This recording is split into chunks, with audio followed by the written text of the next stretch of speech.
We're completing the reconstruction of Guide Hut, which was an old hut back in the end of the 18th century, and it fell into ruins, and some years ago the friends were given the job, or took the job on, of restoring the whole thing. So all we had was the stone chimney and a whole pile of old timber, so we've taken it from there. Well, first we had to clean out the rubbish from before, the old white ant-eaten pine logs. Once that were all stacked up over here, we then dug the ground out and put sea channels down, and then we had to go out in the pine forest to get the timber. The ordinary pine logs were put in for the walls, and rods put in at each corner to hold them in place. And then we had to go out and get some more logs and then cut all the bark off them to do the roofing timbers. So all that took probably 2.5 years, because we only work on the third weekend of 8 months or 9 months of the year. So it's taken quite a long time to do that. And once the walls and that were up and the roof was on, then we had to pug the whole thing, which meant we had to put wire in all the cracks.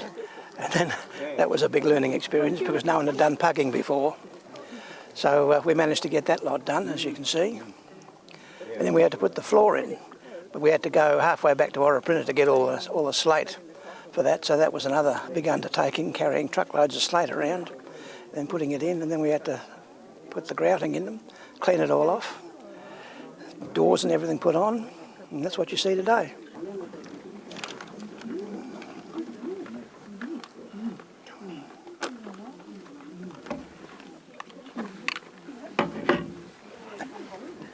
Well, ladies and gentlemen, the big day has come. Thank you for all coming.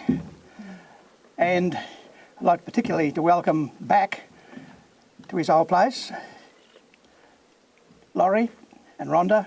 We recognise and stand in awe of the hundreds of millions of years of Earth history as encapsulated in the world-renowned geological record of the Flinders Ranges. We acknowledge the role of the ancestors of these Indigenous groups who have been the custodians of this land for thousands of years and understand their deep attachment to it. We also recognise and appreciate the important aspects of the more recent pastoral heritage of this area, the lives and times of the shepherds, fencers and boundary riders who inhabited huts like this one behind me. And we celebrate the completion and restoration work done by the Friends. Well, in the early years of pastoral industry here, in fact, in most parts of South Australia, they just had shepherds looking after 1,000, 2,000 sheep. The hut and some yards and a creek, hopefully, or a well. And then there were no fences or anything in those days, so they had to keep all the sheep together. Then once fences started to come in the 1860s, 1870s, they did away with the shepherds. But a lot of the huts were taken over by the boundary riders that kept on driving around the fences, making sure they were all right. And then used for mustering, staying in over mustering. This one here was used by the Pumper family for fencing. Coming down to more recent times, once the bike track idea was mooted, there was a suggestion that there ought to be some huts around the place for people to stay at or go to or whatever. There were so many people came up here on their third weekends to work on the place, and we all had different jobs, we all had different skills, we put them all together. Well, my father was doing the fence. That's going back about 80 odd years ago. And I happened to come out with him for a week. I stayed with him for a week here, and I camped in that little room there. And there used to be a hind bed in there. And I said, well, I can't. He said, you got to sleep on that. And I said, well, Father, I said, I can't sleep on that without a mattress. So what he got was 2 chaff bags. He put a tin of chaff in each bag. And that was nothing really, because he could only bring so much chaff out here to feed the horses. He had 6 horses out here. So he made the chaff mattress for me. We put on the bed. And by about 4 o'clock in the morning, it used to get bloody hard, I can tell you that much. So Father used to get up to cook breakfast about 5:30. So I used to get He said, there's no need for you to get up yet. So I said, well, I've got to go to the toilet, Father. That was the excuse to get out of the bed because the bed was too hard. You could have fed it to the horses. Where did you keep the horses and all that? Well, he used to just hop them. Just hopping them around. There wasn't a yard. No, there was no yard. Here. But he used to feed them, and that used to keep them from going back to the station. Well, when I first...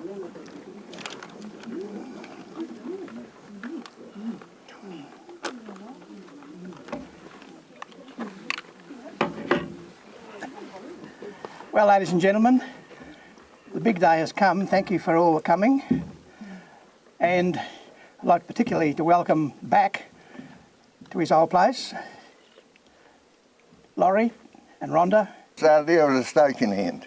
And what did that involve? See, most of the people here are city folks, they don't... Well, it was mustering sheep and riding fences or doing all sorts of work. Did you have to fix fences up after lots of floods? Yes, Was it pretty dry? cables. Yeah. We always had to go around after a flood and fix up the cables that'd be washed away. They would have to put new ones there, new netting there on the creeks. Right. Would that happen every year or every Well, few? perhaps it might happen 3 times a year. Yeah. And then it might go for a couple of years. And how long did mustering take? I mean, these paddocks are pretty large. Well, at shearing time, it used to take us about 6 weeks, I suppose, to bring the sheep in close to the station. About another few weeks taking them back, or? Well, it'd only take about a week.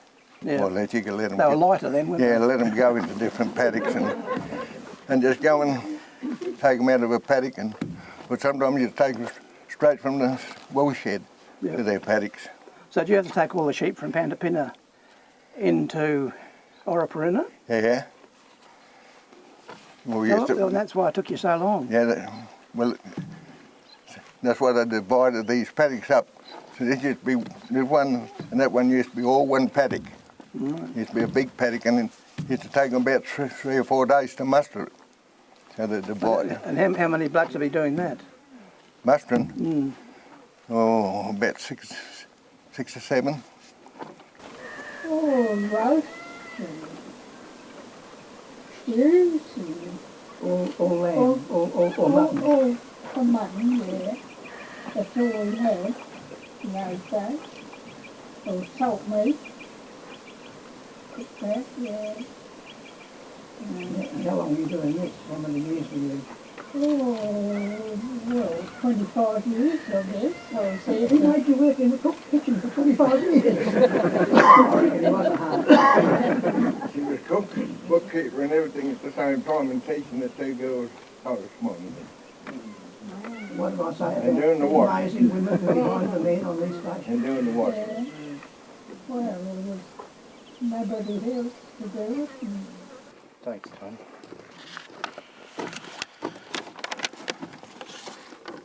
I'd just firstly like to acknowledge the traditional owners of the country, the Adnyamathanha people. Our old friend Arthur Coulthard was hoping to get here today, but he hasn't been able to, and I know he'd like to extend a warm welcome to you all, and I know he's hoping that today goes well. After the best part of 4 years, countless hours of work, countless hours of effort, and overcoming not only the usual challenges of building, which everyone's aware of, but the added challenges of the heat, the flies, the cold and the wet, we've arrived at opening day.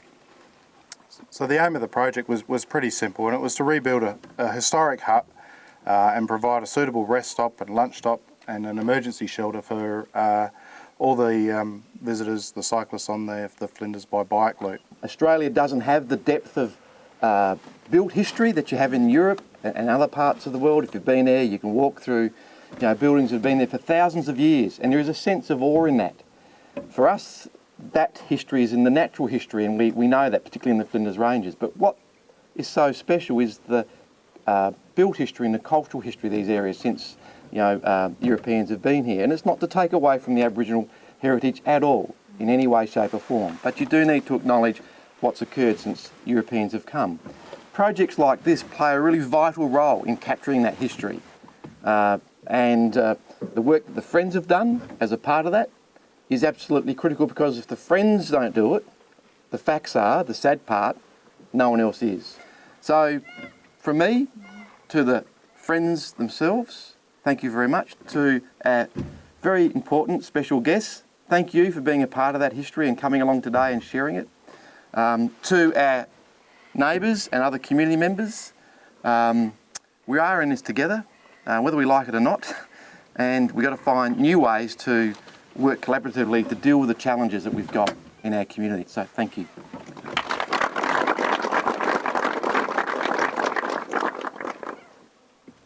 It's a pleasure to see what they have done. And now I declare the guide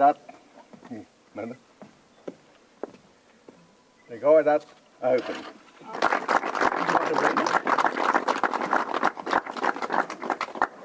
Very well done. Your questioning was spot on. Thank you.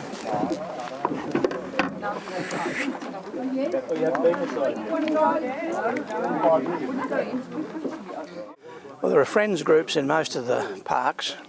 I think there are something like 300 parks, and I'm not sure whether there are 300 friends groups.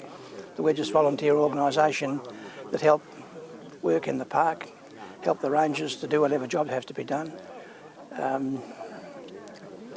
Just purely volunteer. You join up by signing a piece of paper and paying your money, and then coming up to when there are working bees.